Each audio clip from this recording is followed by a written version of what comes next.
Are we filming? Yes. Hi guys, and welcome back to Reads Readers with your host, Clinton Reed.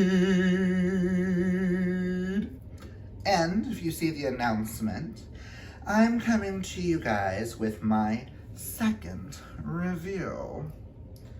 Yes, I'm in a weird spot. Sterling's still working, and I wanted to go ahead and film this so I can get it uploaded and posted tomorrow. I was kindly sent by Disney Book Publishing. It is Disney Hyperion and Rockstar Tours. I was kindly sent book 2 in the Gifted Clan series, The Last Fallen Moon by Graci, which is a Riordan Presents book. I literally just finished this on the way home and was bawling my eyes out. I need book 3, like yesterday.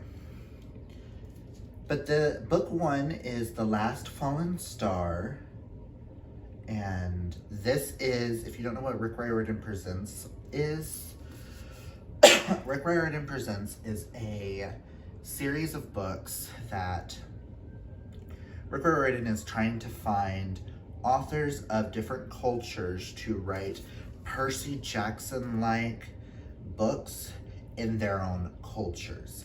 This one is the Korean Witches, which is phenomenal, and this series is in my top 5 fave middle grades of all time, possibly top 3 middle grades of all time, because I know Amari and the Night Brothers, I've only read book 1, but that kind of beats it a little bit. This may beat Amari, I haven't decided. I have to wait till the second book of Amari to come out. But let us read on. I decided I was just going to read the flap because I feel like it sums up kind of what this series is about easier than I could. This is a really hard kind of series for me to explain why I love it and stuff like that. So I'm just going to read off the flap and then we're going to go from there. Okay? And in book 1, in the hardbacks, I don't know if it'll be in the paperbacks, but it has the list of the 7 goddesses and the 7 gifted clans. You have the Cave Bear Goddess, which gives you the Gom clan, which is the healers. The 3-legged Crow Goddess, which gives you the Sam Jogo, which is the seers. Water Dragon Goddess, which gives you Miru, the protectors. I apologize if I mispronounce any of these. You got the Moon Rabbit Goddess, which gives you Toki, which are the infusers. The 9-tailed Fox Goddess, which is the Gamaho, which is the illusionist, and the Mountain Tiger Goddess of the Horanja. I forgot how they pronounced it in the book, but Horanja, which is the scholars, which Mountain Goddess gave up and they no longer have powers and they've been excommunicated at this point in book 1. Now let's get into this description. Again, I apologize if I mispronounce any Korean names or anything. Riley O can't wait to see her sister get initiated into the Gom clan, a powerful lineage of Korean healing witches their family has been part of for generations.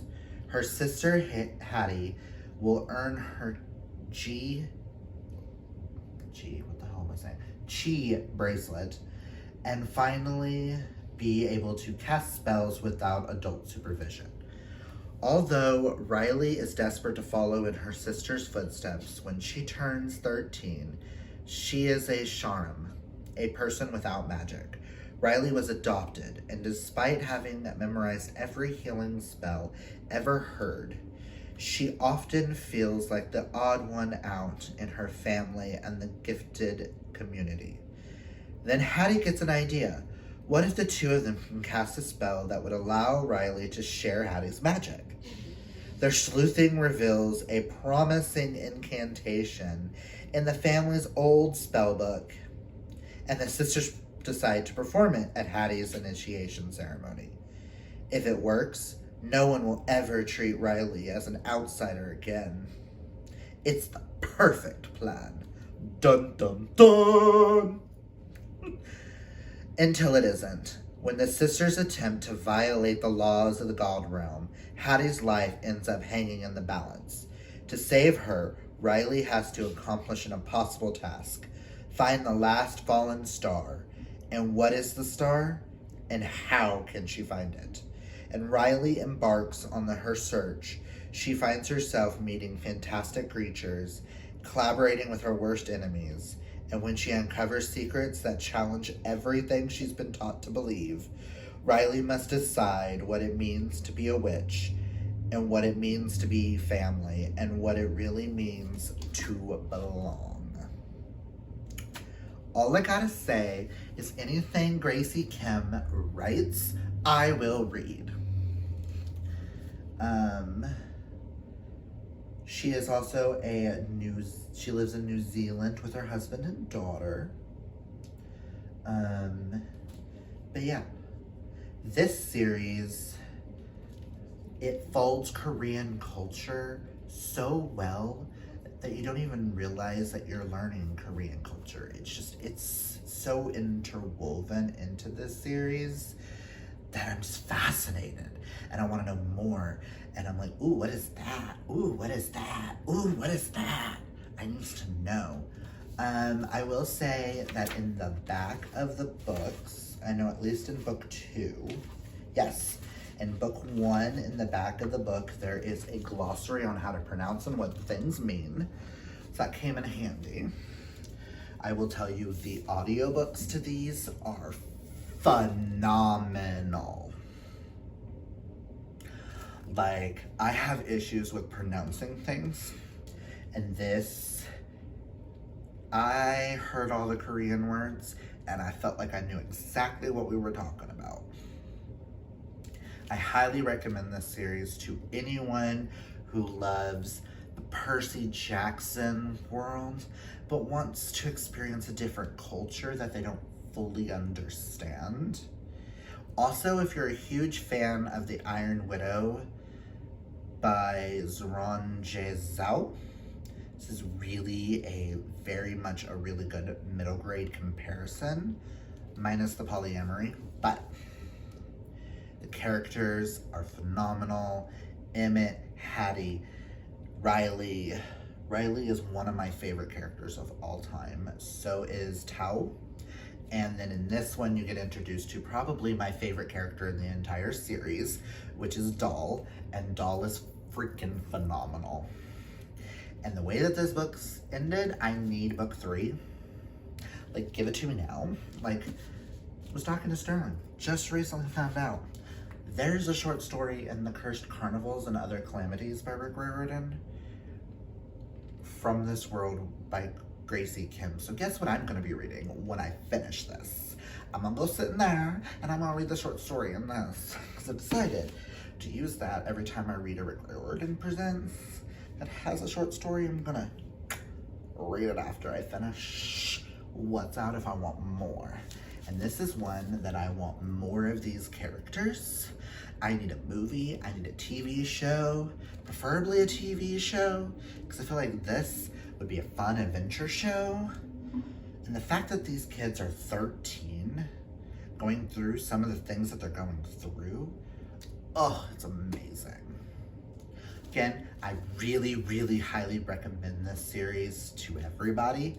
You do not need it. Like, I do highly recommend for teenagers that they need to read this. We do need more diversity in our books, and this is definitely a diverse series.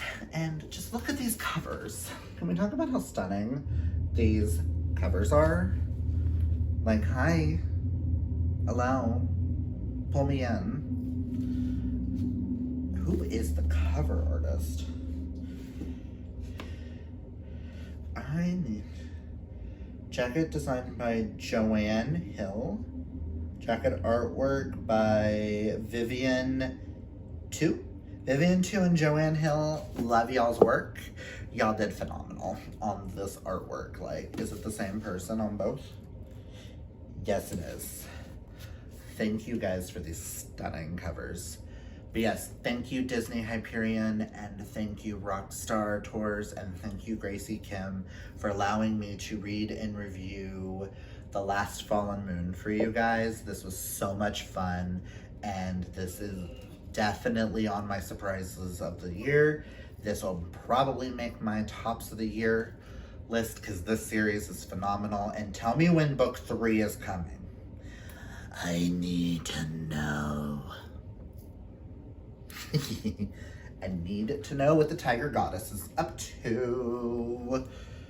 This shady little person. But yeah, that's all I've got for you guys today. I will have linked down below all the information you need to know on Gracie Kim, Riordan, and Disney Books and Rockstar Tours. Thank you guys. This was so much fun. I am so happy to have joined you guys. Thank you guys for allowing me to join. But yes, read these books. You will not regret it. I bawled my eyes out at both. You come here for some chaotic content, and this is probably top tier middle grade for me. I'd rather read this series than the next in the Percy Jackson series. Just saying. But that's all I've got for you guys today. If you like this video, hit that thumbs up. And if you're new, subscribe and read the series. And until next time, kids, always be fabulously yourself. Until next time, bye.